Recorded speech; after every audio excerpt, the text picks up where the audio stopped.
Terima kasih sudah kasih waktu ini Prof kita untuk silaturahmi dan wawancara.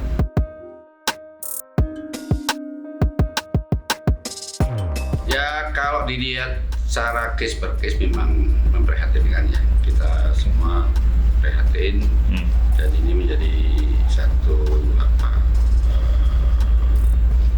catatan buruk dalam sejarah penegakan hukum sampai pada Hakim Agung itu terkena OTT. Tapi kalau kita lihat dari gambar yang lebih besar, di situ malah justru kita bisa melihat bahwa mekanisme check and balance dan sistem pengawasan ini berjalan. Ya, artinya ini sebuah peringatan kepada para pejabat termasuk para hakim bahwa Anda diawasin. Pengawasan ini jalan. Jadi jangan main-main. Dari sisi kedudukan apapun Anda nggak kebal hukum. Itu sisi positifnya. Ya selebih dari itu memang problemnya adalah lebih pada kepada public trust ya. Jadi Komisi Yudisial, Mahkamah Agung dan lembaga yang lain ini lebih pada bagaimana persoalan ini atau kasus-kasus ini tidak berdampak pada kepercayaan publik terhadap lembaga peradilan. Karena faktanya dan datanya yang Komisi Yudisial punya, indeks integritas hakim ini setiap tahun naik. Jadi sebagai catatan bahwa ada masih banyak hakim yang baik yang setiap tahun ini naik integritas. Jadi kalaupun ada 1-2 case ini, ya itu memang sebuah realitas yang harus diselesaikan, sebuah kasus yang harus diselesaikan. Tapi bahwa banyak hakim yang baik itu yang harus kita ungkapkan juga pada publik, bahwa publik mesti tetap harus percaya pada lembaga peradilan. Bangsa ini akan chaos kalau masyarakatnya nggak percaya lagi sama lembaga peradilan. Itu.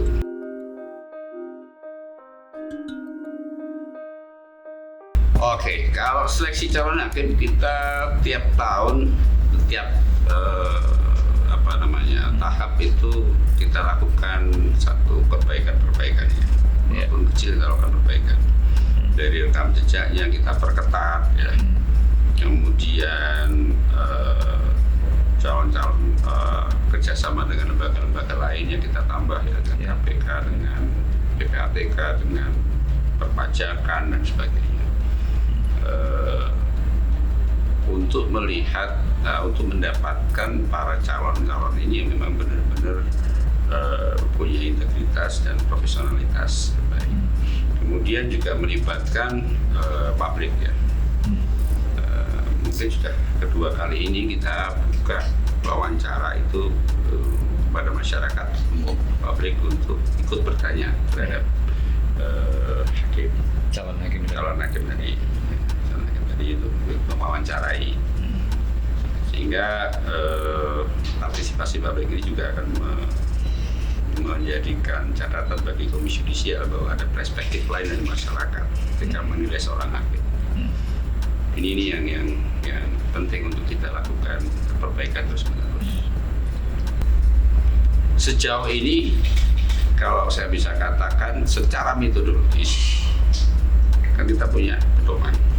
Jadi secara metodologis apa yang dihasilkan dari Komisi Yudisial yang bisa dipertanggungjawabkan.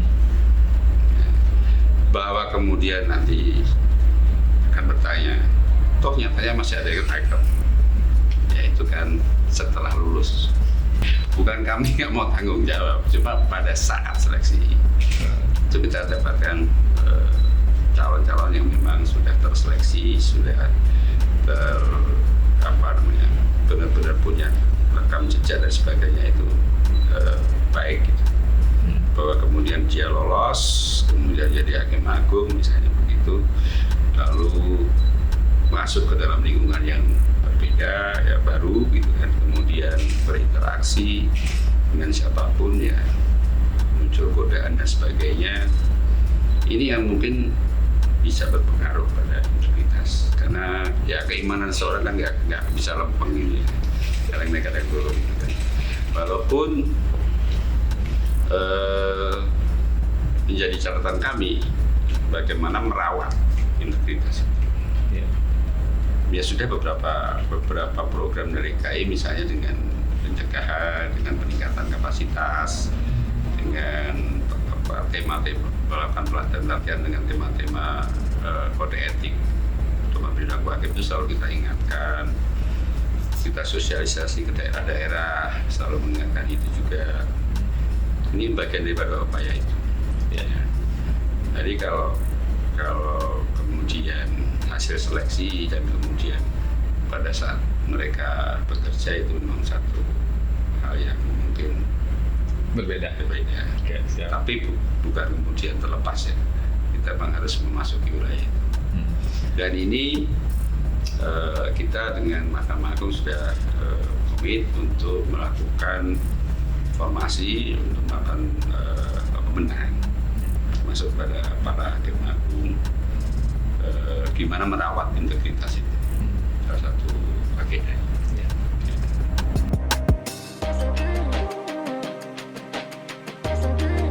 Kalau hakim ya sejauh ini informasi yang saya terima sebenarnya sudah layak, bahwa masih ada 1-2 fasilitas ini ya hakim yang di daerah ya, yang fasilitas yang masih kurang mungkin kesehatan, Ya. keamanan. Ya. Kalau gaji sih ya udah bagus, apalagi yang hakim agung. Hakim agung itu sudah dengan remunerasi yang tinggi, kemudian fasilitas yang memadai, sangat memadai. Kita perjuangkan itu, kita selalu sampaikan rekomendasi juga teman-teman kita ketika kita turun ke bawah, karena tanggung jawab KAI kan menjaga martabat dan perilaku hakimnya. Ya. Ini martabatnya juga kita jaga dengan tadi apakah mereka layak hidupnya di daerah-daerah terpencil, apakah aman atau tidak, bagaimana dengan kesehatan mereka, bagaimana dengan keamanan mereka. Ini yang kita beberapa kali kita rekomendasikan. Dan sudah ada responnya, sepertinya akan dibikin semacam apa namanya apartemen kalau nggak salah. Memang bukan ada dari anggaran KAI nggak punya anggaran membangun apartemen para hakim, tapi akan ada rencana itu supaya ini lebih menyatu, lebih standar, kemudian keamanan dan kesehatan juga akan itulah. Kalau hakim agung sebenarnya sudah lebih dari cukup. Saya kira ini problemnya lebih ke masing-masing personnya. Mungkin kalau mau sadar bahwa seorang hakim ini, apalagi hakim agung ya, dengan standar usia, kemudian gaji yang sudah cukup, apa yang kurang? Kalau mereka mau hidup dengan wajar, wajarnya pun sudah di atas rata-rata. Ya, ya. Nah, seorang hakim agung ini bukan kemudian mereka harus hidup susah miskin, enggak juga. Ya. Nah, jadi lebih pada godaan atas ketamaan, selalu ingin lebih. Dan ini semua kalau saya baca beberapa dari artikel-artikel tentang korupsi ya, nggak cuma hakim, semua dari ketamaan. Pejabat-pejabat itu kurang apa, masih itu lakukan ya karena tadi tergoda gaya hidup yang mewah dan sebagainya. Ini yang mestinya mereka sadari, apalagi seorang hakim ya, bahwa hakim tidak diukur dari kekayaan. Ini yang kadang-kadang mereka lupa. Kalau saya sudah jadi hakim agung itu harus terlihat tetangga saya kaya, saya harus punya ini punya itu. Padahal seharusnya mereka sadar bukan kekayaan yang di masyarakat, tapi putusan yang adil, putusan yang benar, putusan yang baik itu yang ditunggu masyarakat. Nah ini yang kadang-kadang sering misleading gitu. Ya, okay. Cara pandang dia menjadi seorang hakim agung atau pejabat.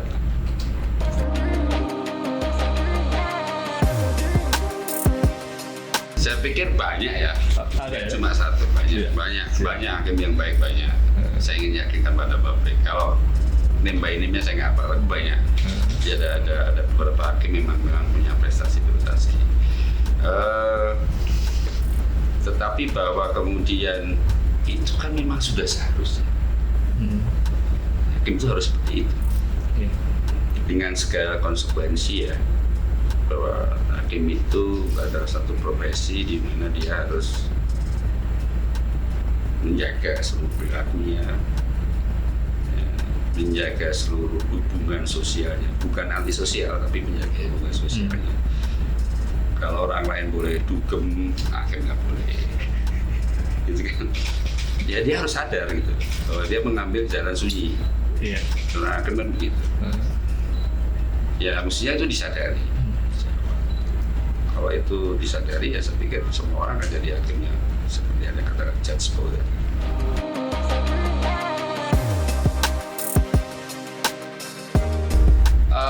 Ya, kalau bicara hukum itu kan kita nggak boleh parsial ya Mas.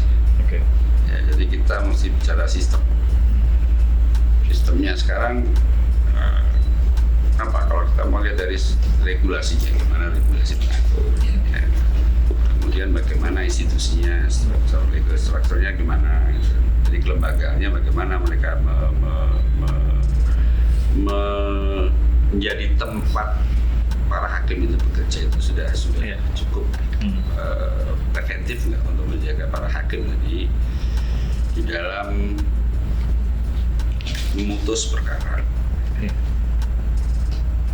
Selain integritas kan kita butuh yang memang profesionalitas dan kapasitas, ya, supaya putusannya menjadi wajar. Syukur putusan yang baik ya, tapi wajar saja kadang-kadang itu menjadi persoalan.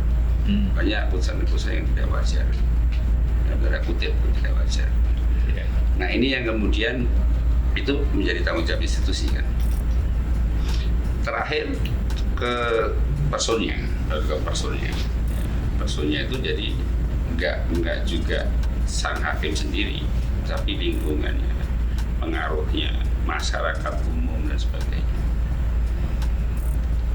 Nah ini kan jadi persoalan ya, bahwa yang mempengaruhi budaya, ketaatan masyarakat, siapapun masyarakat itu ya, bisa pejabatnya, bisa masyarakat umum, bisa penegak hukum, itu dipengaruhi banyak hal.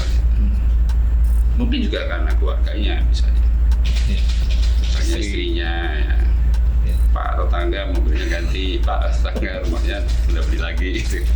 Bisa saja itu berpengaruh. Gitu. Nah sebenarnya kalau dari rumah tangga memang harus yang paling utama ya. Makanya dalam rekam jejak kita wawancara benar itu para hakim itu dengan keluarganya. Apakah mereka support benar nggak? Jangan sampai kita nemu hakimnya baik tapi keluarganya nggak support. Karena yang itu paling kecil. Misalnya istrinya bagaimana? Bahwa Anda nanti akan dibatasi ini begini, misalnya dukung nggak Bapak kalau mau bersih, anaknya juga begitu dan sebagainya. Ini salah satu. Jadi sistem tadi dari regulasinya, kemudian dari institusinya, dari budayanya itu mesti semua dibenahi. Kalau pembenahan regulasi mungkin enggak, tapi institusinya gimana? Nah ini yang sedang kita mau melakukan reformasi ya. Inisiasi dari presiden aku itu. Ini saya katakan inisiasi karena presiden nggak boleh memerintah lembaga yudikatif kan. Jadi inisiatif dari presiden lalu kita tangkap.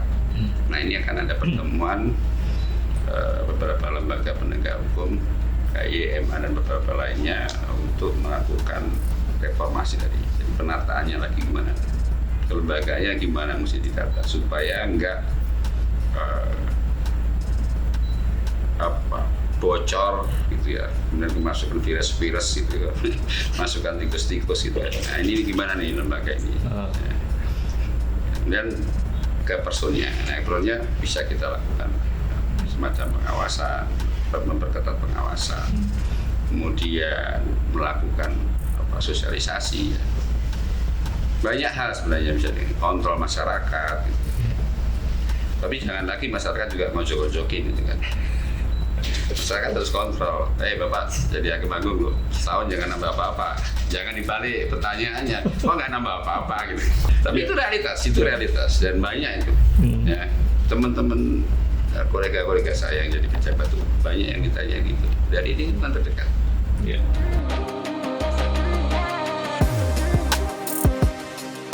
Kalau putusan Komisi Yudisial, Mahkamah Agung dan seluruh lembaga nggak bisa, ya. Nggak bisa intervensi karena memang seorang hakim itu menyandang kekuasaan kehakiman yang mandiri, merdeka, dan ada asas ya res judicata, putusan hakim itu dianggap selalu benar. Ya. Bahwa kemudian secara logika hukum dibaca publik, ini kok kurang wajar putusannya misalnya begitu, maka yang dilakukan adalah upaya hukum, banding, kasasi, PK dan seterusnya untuk mencari keadilan tadi. Nah, KAI dalam hal ini nggak bisa masuk sana, bahkan MA sendiri juga nggak bisa. Ya, jadi yang coba kita lakukan adalah menjaga perilakunya, menjaga kapasitasnya, integritasnya dan sebagainya, supaya nanti kalau menangani kasus itu benar-benar tidak terintervensi oleh siapapun, baik intervensi itu kekerasan maupun intervensi yang sifatnya iming-iming. Iya, godaan tadi. Nah, karena Komisi Yudisial juga punya tugas advokasi hakim. Kita juga melakukan proteksi terhadap hakim yang mendapatkan intervensi dalam bentuk ancaman. Nah, ya berbagai macam intervensi. Memang yang dilaporkan selama ini hanya ancaman, yang iming-iming nggak pernah dilaporkan. Kalau saya jadi hakim, ketika saya diiming-imingi, saya nggak mampu menahan diri, saya lapor, tolong dong saya ditekani dengan iming-iming. Saya kan turun menyelesaikan itu sebenarnya. Cuma yang dilaporkan yang kekerasan, yang diancam nih Pak, saya diancam ini Pak, saya dilemparin ini, saya ini macam-macam. Itu ada beberapa kasus di advokasi hakim. Nah, itu ya yang mungkin bisa kita coba untuk menjaga sampai mengawal dia tanpa mengintervensi proses hukumnya sampai dia memutuskan. Jadi dengan menjaga independensi hakim, tapi juga membekali dengan pembekalan moral supaya Anda para hakim yang mulia, para hakim ini selalu menjaga integritas, meningkatkan kapasitas dan sebagainya, sehingga benar-benar nanti putusannya bisa putusan yang baik secara logika hukum benar dan berkeadilan. Itu yang bisa diharapkan.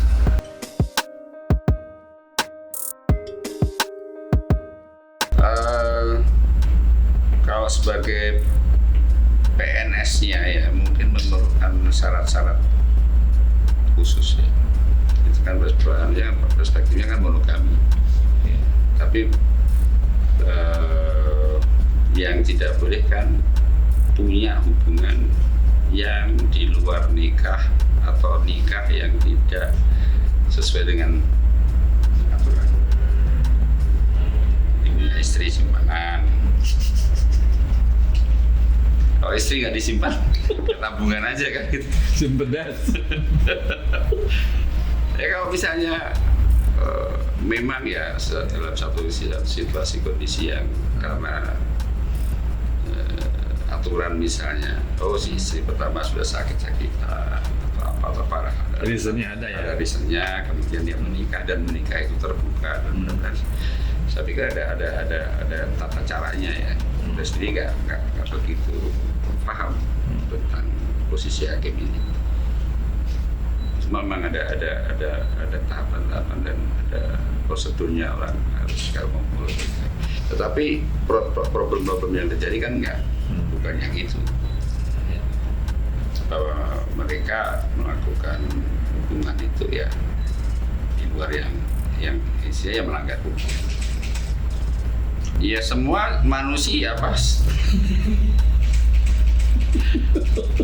Gimana? Ya semua manusia juga.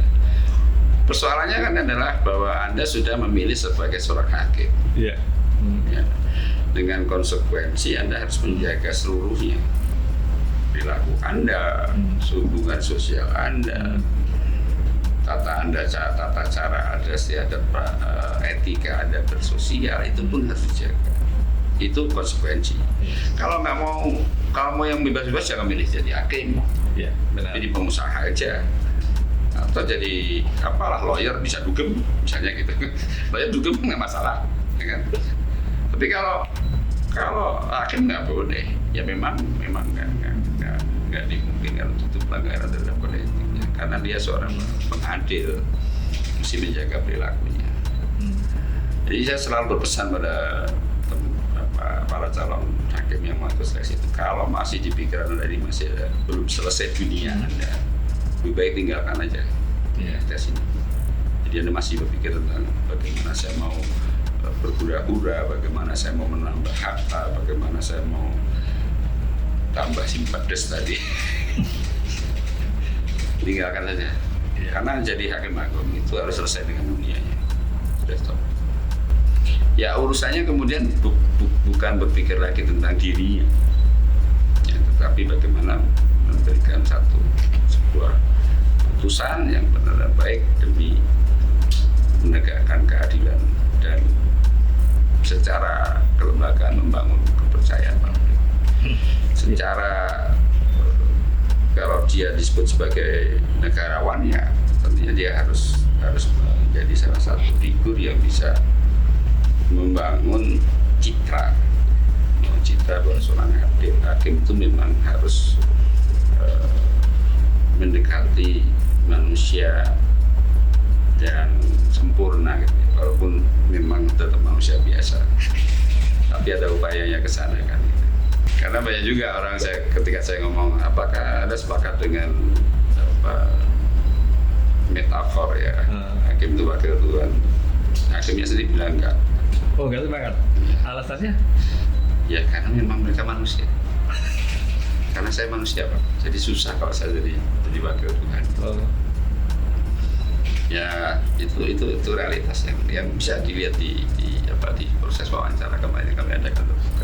Ada beberapa pertanyaan seperti itu yang dijawab. Itu jadi kita memang tidak mencari wakil Tuhan, tetapi kita coba mencari orang yang benar-benar bisa sudah selesai dengan dunianya. Yeah. Setidaknya itu lebih terukur.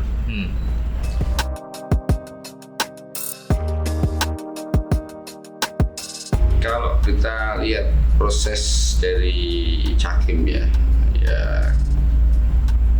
sepintas saya amati yang dilakukan MA ya sudah cukup ya sebenarnya.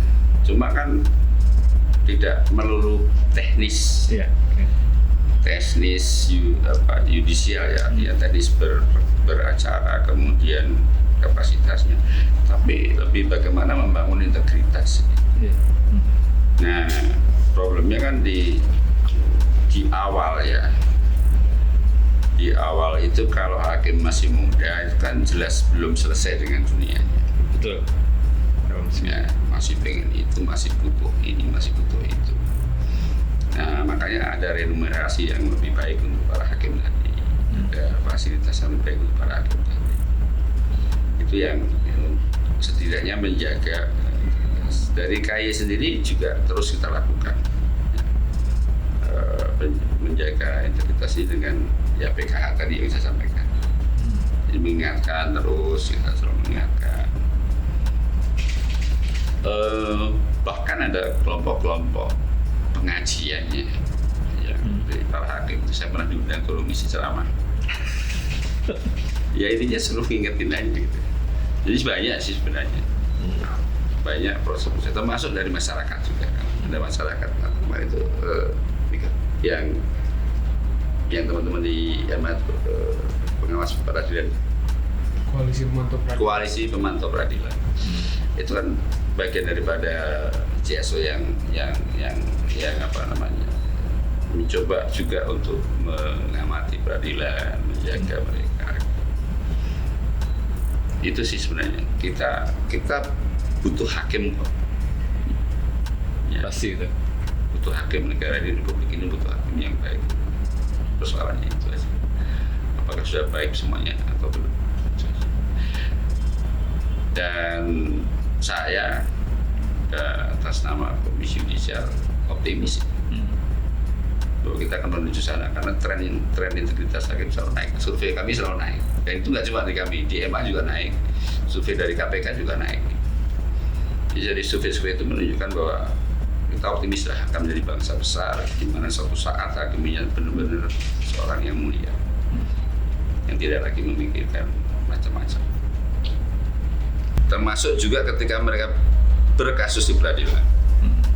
Nih, saya kalau ngisi ceramah di para lawyer, pengacara, penasihat hukum, saya sampaikan, jangan dong hakim ini digoda-godain dong.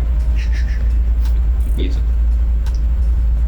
Jangan Anda mau jadi lawyer untuk menangkan klien Anda, terus Anda berupaya gimana ngodain hakim. Jangan, kasihan.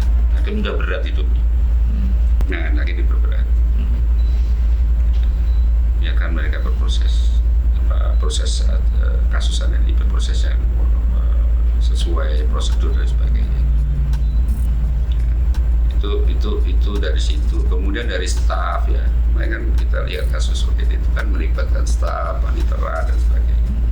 Ya itu kita juga melakukan perombakan. Kita sudah komunikasikan ke MA, dan MA juga menindaklanjuti juga. Ada perombakan komposisi staf di Mahkamah Agung ini supaya untuk memutus tali mata rantai mafia ya, peradilan tadi itu agar nggak berjalan terus, putus. Jadi semua pihak ya sebenarnya, baik di internal, eksternal, di lingkungan kecil, termasuk juga masyarakat, terutama hakimnya sendiri. KAY dalam hal ini ya memang institusi yang secara konstitusional dijaga untuk bertugas dan berwenang untuk melakukan itu. Tapi kan nggak mungkin kalau Komisi Yudisial sendiri. Ya, ada 8 ribuan lebih hakim, ada yang bekerja di 960 sekian satker penghasilan. Nggak mungkin kalau KAY sendiri tangannya sampai menyangkut. Maka kita mengajak semua pihak ya, perguruan tinggi, LSM, masyarakat, media, juga para pihak di lembaga-lembaga itu sendiri. Ya, usahanya sih sudah cukup ya, mungkin kurang kan. Kalau perlu ya jangan pernah lelah. Gitu. Kalau lelah ya istirahat, tapi jangan menyerah. Siap, jangan menyerah. Seperti lagu ya Prof ya. Kalau lelah bersandar lah, tapi jangan pernah menyerah gitu.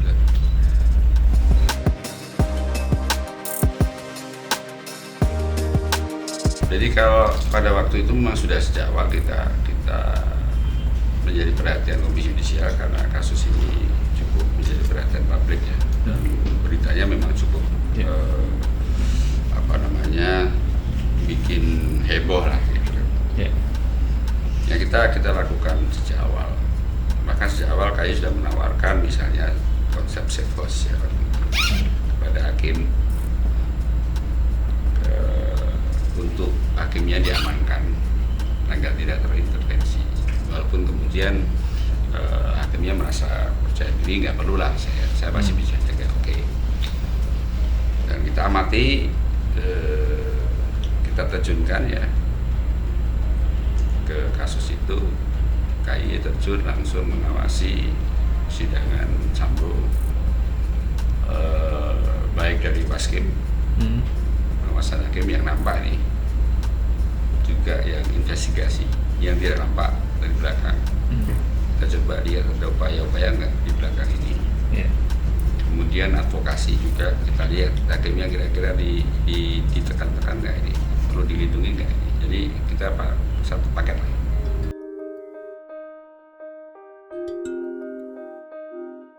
Kembali lagi bahwa hakim terpengaruh nggak? Hakim dipengaruhi nggak? Kemudian hakim kemudian ditekan-tekan nggak? Hakim kemudian berperilaku nggak adil, berperilaku yang melanggar etik nggak ketika memutuskan itu? Jadi lebih ke proses pengambilan putusan itu. Itu yang menjadi concern KAY. Sebenarnya cuma kayak kalau Sambo ya, kalau Sambo kini kan sudah menjadi kasus yang menghebohkan.